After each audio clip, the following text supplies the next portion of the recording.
Every day I'm hustling, every day I'm hustling, every day I'm hustling, every day I'm hustling, every day I'm hustling, every day I'm hustling, every day I'm hustling, every day I'm hustling. Hello and welcome. You are listening to the Hustle Points NBA show.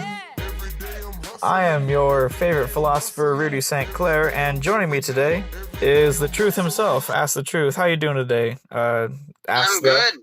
Thanks for having me on. Do you want me to call you by your first name, Ask the, your last name, Truth? You can call me whatever, man. Truth works. All right. I'll just go by Truth. You can follow me on Twitter at NBA_Rudy, where you can tell me I clearly don't know basketball, and also be sure to subscribe to the YouTube channel Hustle Points and to your podcast streaming platform of preference. There's a million, so you can just search Hustle Points on there and I'll come up. Truth, where can the people find you? I do have a Twitter, Ask the Truth. No like spaces or anything like that. Just Ask the Truth. And on Snapchat, yeah, I have a Snapchat, but I don't remember the username at the second. But I do have one. All right, so you can find Ask the Truth on Twitter at Ask the Truth and his YouTube channel as well. And maybe if you're lucky, you'll get a Snapchat one day. Okay. So tell me, Ask the Truth. How did your NBA fandom begin? Because I can, ultimately pinpoint the origin story of my basketball fandom to a single moment. I've covered it many times on this show. What is your basketball origin story? Okay, so first of all, you're the only Grizzlies fan I've ever met, and I gotta respect that. Two. Thank you. It's out of convenience, if nothing else. No, it's 2009. 2009 or 2007, one of those 2 years. Huge Kevin Garnett fan. And at some time, I either saw him like in the Timberwolves or like him in his Celtics jersey. Specifically, when it started, specifically one of those 2 times. But I just saw them, winning games, and I'm like, hey, the Celtics are green. I'm going to support the Celtics. It's literally that simple. No, I feel that. Literally just that. I believe that's how I chose my NFL team too. It was like, I was from the South, so it was either Roll Tide or War Eagle. I eventually flopped onto War Eagle, and then come time to choose an NFL team, I just went with the other orange and blue team, chose the Broncos.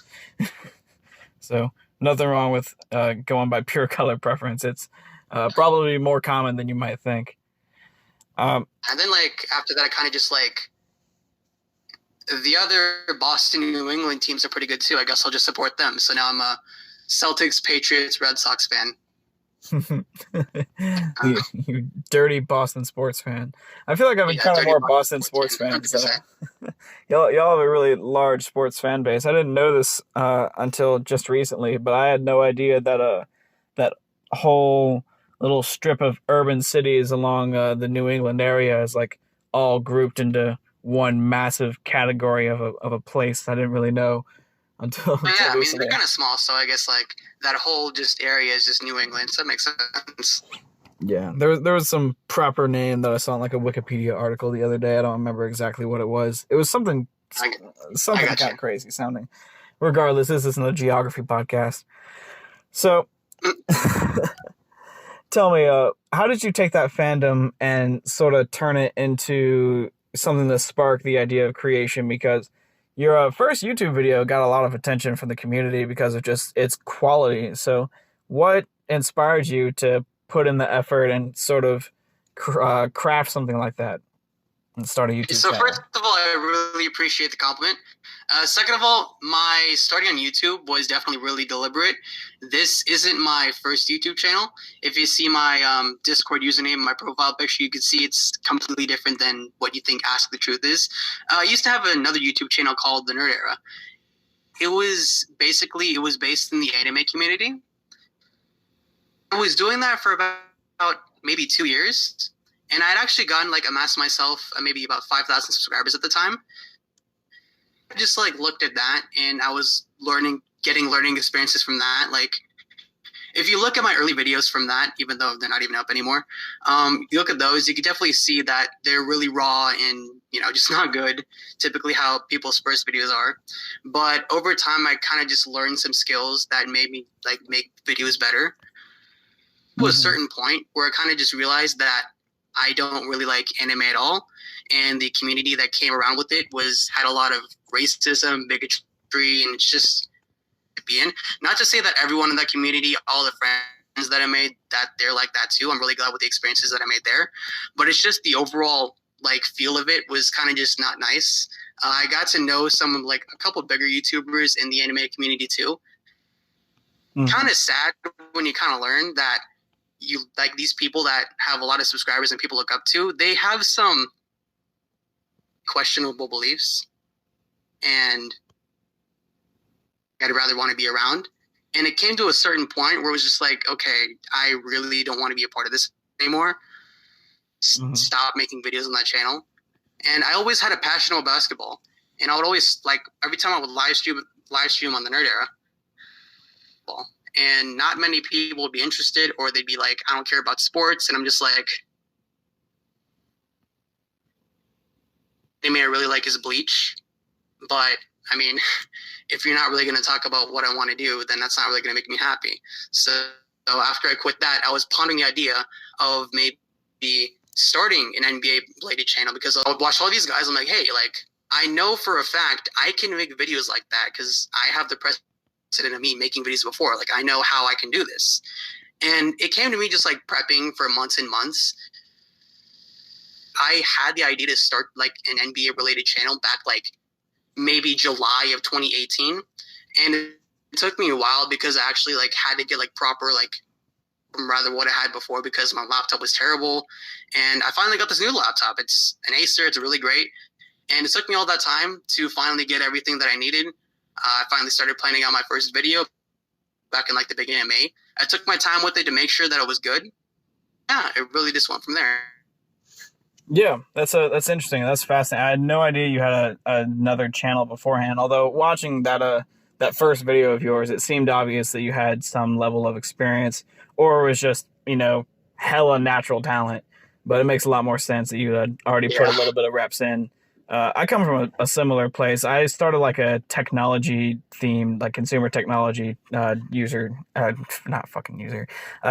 technology channel on YouTube. In like 2014, ran with that for a couple seasons and ultimately decided it wasn't for me. But I got the reps in, you know, to see what it was like to figure out how to dictate the pace of a video and how to, you know, what it actually entails when you say that you're going to edit footage and whatnot. You know, Right. just learn a little nitty gritty details here and there to really help you out. I saw your one finals moment video and I'm like, yo, this is actually really good. I didn't like expect you to have like any other like previous background to YouTube. Then again, like who really expects that type of thing? I just watched this video. I'm just like, yo, this is actually really good. Thank you. I appreciate that. I was actually a little unhappy with it, like the final product, but I just decided that this is going to be one of those times where I just put a hard deadline on myself and it's just going to publish the best I could under that deadline. So it seems to be getting a pretty positive response. Some people that watch it seem to like it. Yeah, absolutely. I mean, typically when you watch your own videos, you're, I guess, your own worst critic. Like the videos I typically make, sometimes I'm just like, I hate this. And then I'll like tweak it a little bit. I'm like, okay, I'm going to put this up. And people seem to like it. Yeah. And when you watch your own videos, you're really just your own worst critic. Yeah. I think it's beyond just like, you know, some basic human level, like that everyone could feel self-consciousness. I think there's something about being a creative type where you have this expectation in your head of what you ultimately want to materialize compared to what you're actually capable of doing. And that gap is just a horrible feeling on the surface. But at the same time, if you become familiar with it. Because you have this idea in your head of how exactly you want like your product to be. And then when you actually start doing it, you kind of realize, oh, hey, the resources to do that specific type of thing, or I'm not entirely sure how to do that, and that kind of upsets you. So I definitely get that. Yeah, definitely. And it's interesting to see the contrast between you and another creator I was just talking to earlier today. I believe you know him. His name's Noah's Arkwood. Yeah. He took a very different approach than what me and you did, where we had a little bit of previous experience getting our feet wet with like editing videos and stuff like that, being on YouTube. Whereas he was like, I want to do this. I love the idea and the opportunity, and just started going on iMovie from his phone. And I love and respect that approach so much, because it's not something that I could entirely relate to, because I don't think I would have the guts or the moxie, whatever phrase you want to use, to actually put myself out there to a degree to where it's like, this is just raw me run and gun doing what I can, enjoy the rest of the world. And people seem to be pretty responsive to his videos as well. So I'm fairly impressed by Noah. He didn't have to wait on like a new laptop. I did not know. You said he makes the videos like using iMovie on his phone? Yeah, he does everything on his phone. Actually, that makes his videos a lot more impressive now, because I certainly wouldn't even like attempt to do that. Like, that's okay. Right. So there's a lot of different ways to skin a cat, which is a horrible non-vegan friendly phrase, which I need to learn to replace in my vocabulary. So now that you've kind of got the channel started up a little bit, got a little bit of momentum now, I believe you're working on your 5th video right now. Fourth. Okay. You're working on your 4th video right now. Tell me, how does it feel to actually kind of get the ball moving a little bit now that the process has officially begun? Okay, so this specific video that I'm currently working on, it's taken a very, very long time because of the nature of the video that it is. I'm basically trying to create my own, at least, version of a documentary. It's my first one, so it's not going to be like super high quality like a 30 for 30, but I think it's going to be my best. It's definitely going to be my best video thus far. It's taken a very long time, a lot longer than I expected it to. Mm-hmm. Like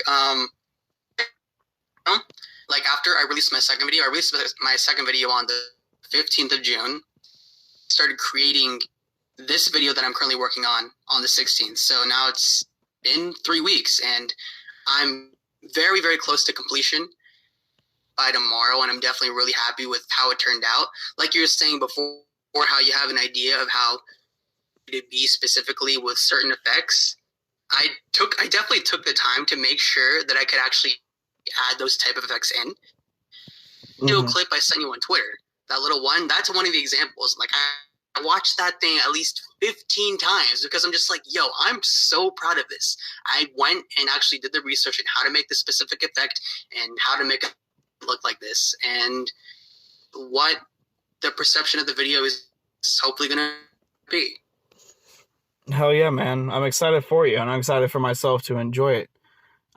So tell me, when you're doing things like researching how to create an effect that you desire, how does that process feel for you? Because I know for me, it's a lot of Googling and a lot of getting hung up on the verbiage of it all and trying to figure out exactly what the right phrase I need to search for is, So where it's like, if I was working with, a Canon camera for the first time, as opposed to like my regular Sony, it would be pretty easy for me to figure out how the terminologies between the different camera systems vary just based on my prior knowledge.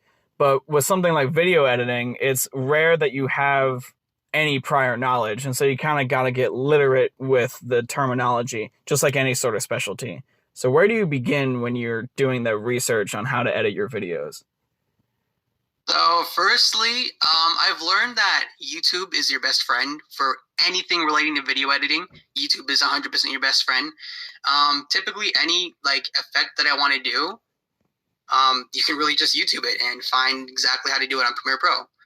And that's really it. I mean, starting from scratch, who've never edited a video before, putting myself in that perspective from years ago, where before I even used Premiere Pro, I used, I think, Wondershare Video Editor maybe a few years ago.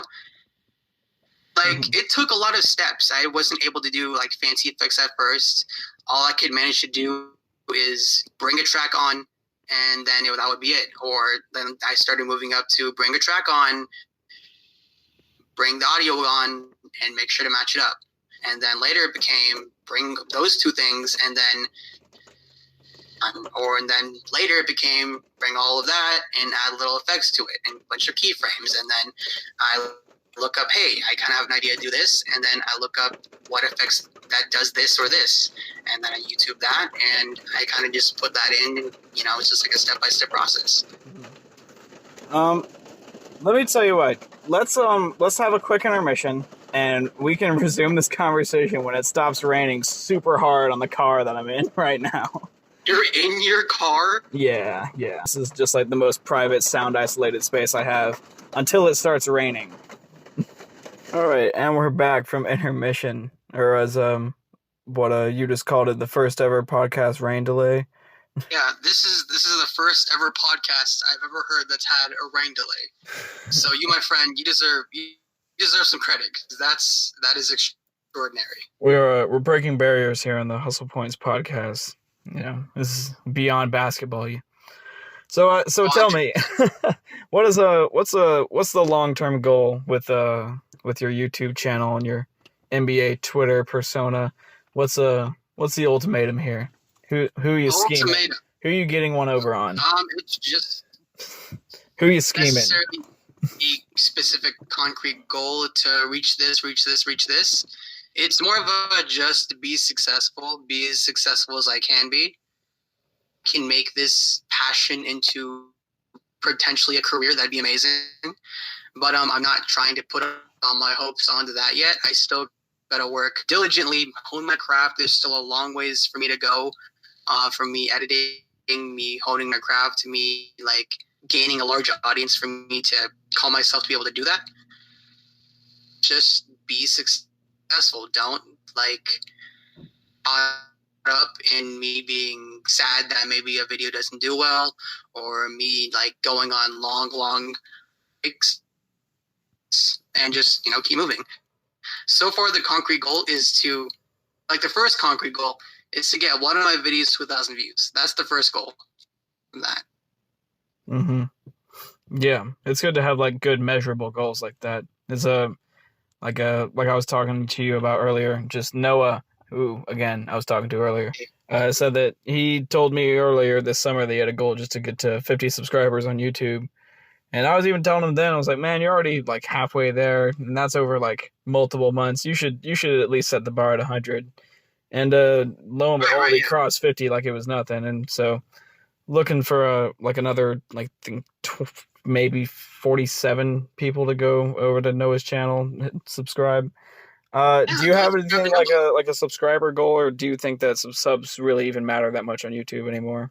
A subscriber goal? Right. These stages, it's important to just cherish from who you have. Me having a subscriber goal, it's just as many people who want to watch my video. You know, I've already done this YouTube type of thing before. Had the experiences of reaching 100 subscribers, reaching 1,000 subscribers, reaching 5,000 subscribers. It's not going to necessarily be, I'm not going to say necessarily super groundbreaking, but be caught up in how, I guess, excited how I'm going to be, because I'm just going to want to keep moving forward and be able to surpass my expectations. Yeah, so I guess it's just a lot more about the process, not so much the actual end result so much. I mean, that's sort of the fun of it, is that it's this whole YouTube thing, as far as like the whole NBA community, for the most part, I feel like they still do it just for the love of it and treat it more just like something they do for fun, more so than like a lot of other parts of YouTube where it's become so much more of a business that you kind of got to read their content through the lens of it being professional and like also YouTube content. And NBA YouTube still has like this little bit of purity to it. So because like listening to you and what you're saying it's like, as long as you put in, you know, however much effort that you deem appropriate, like it's going to be worth it regardless of the result. Am I wrong for saying that? Yeah. You said something along the lines of, were you corrected saying that? Yeah, I said it's 100%. Yeah, absolutely. Yeah. So it's good to see that sort of like authentic presentation, I guess, of content, where it's a lot more rare before. So do you plan to put your content making on a schedule or anything like that? The original goal to upload every single Saturday at 4 p.m. Eastern Standard Time. And over the course of just YouTube in general, that schedules tend to fall apart due to unforeseen circumstances. For example, this past video I was working on, I did not expect it to take this long. Last week's upload I missed today, and it's probably going to be up tomorrow. And unfortunately, after tomorrow, I have the next month that require me to divert my entire attention onto that. So unfortunately, I'm not going to be able to upload those at all until August. But after that, hopefully I can be able to manage my time properly to create as many videos as I can to regular basis to have at least more consistency so people can get used to that. Yeah, because I feel like consistency is pretty key in terms of like building any sort of audience, you know, is kind of giving them something to expect and come back to. Yeah, 100%. Like for example, I'm gonna use this one guy, Rusty Buckets, right? So I've noticed he's gained a lot of subscribers over the past few months, and I gotta give him props for that. And a big reason to that, I'm not gonna say there isn't an increase in quality, but it's not due to increase in quality. It's due to the consistency he's uploading. Of realizing, okay, I can expect this video on this day. So that basically YouTube's algorithm loves the quantity of things, especially if it's consistent. So it's getting more recommended, and he's getting a lot of subscribers. So it's really the goal here for all of YouTube. Yeah. It's funny how half the art of being a fucking YouTube creator is just playing to the algorithm. Yeah, 100%. Something that we actually don't technically know anything about, but like we just have softcore suggestions from YouTube, and everyone tends to figure out what works over time because there's so many freaking people working on it all at once. You know, the grand YouTube creator funny story about the algorithm. So this is truly a testament as to how we have absolutely no idea how the algorithm works, right? Have you ever like been on YouTube and like you're just looking through and you see random suggested videos that have like millions of views, and they're just like the most mundane or random things on the planet, and like the whole comment section is like, why was this even recommended? Why is this even recommended? Right. Yeah, I've seen that many times. That happened to my cousin. Mm-hmm. He runs an animation channel. His first video a couple years ago, right? And then he didn't do anything for like a year because that one video took him so long, and he's a pre-med student, so he has like has to spend a lot of his time on other things. But the course of the year, that video had maybe gotten some subscribers. I was trying to make sure he at least reached that goal because I kept chatting him out because, you know, he's my cousin, right? Mm-hmm. And it starts going in YouTube's recommended. And next thing you know, that 1,000 view video turns into 6.2 million. Yeah, it's really that simple. I mean, if people can be cross, relatable into the right little network of people which recommended, you know, that is by the algorithm, because it all works in like this weird web of a grand network of people who share some sort of common interest that's like categorized by however YouTube categorizes it. It's all very mysterious in nature, but it's crazy how you can just like, it's like a fire that doesn't start burning, you know? Because eventually videos do stop getting recommended. Like there's plenty of videos with millions of views that like only get, you know, a few hundred a day or so max now, but we're like at one point like getting hundreds of thousands a week easy. Right, yeah. It's all very interesting stuff. Not really relevant to NBA stuff, I guess, but you know, if you're on the internet enough, you're going to be on YouTube enough, and I feel like more people are aware of like the algorithmic nature of recommendations and stuff like that now than ever, but I still feel like it's a vocal minority, not so much the majority. I think over the past couple of years, especially because I think a lot more people are spending more and more time on YouTube because I guess that's just a thing. I don't really have an explanation for that. And to hear all these big YouTubers talking about the algorithm. So I think I wouldn't actually say it's necessarily a vocal minority. I wouldn't necessarily say that, but more attention as to what an algorithm is related to YouTube, I guess. Right, yeah. That's what YouTube's for, is education, right? You're right, yeah, you're right. I miss YouTube in 2005 being a dating website. No, the dating website, good lord. I remember YouTube 2005, 2007 was just Nigahiga. That's all I did. Yeah, and freaking Shane Dawson still. And, you used to watch that, dude. Yeah, man, that was a wild time. For that was like 2007. Shane Dawson was like prime Shane Dawson. Good lord. It was definitely when he was established.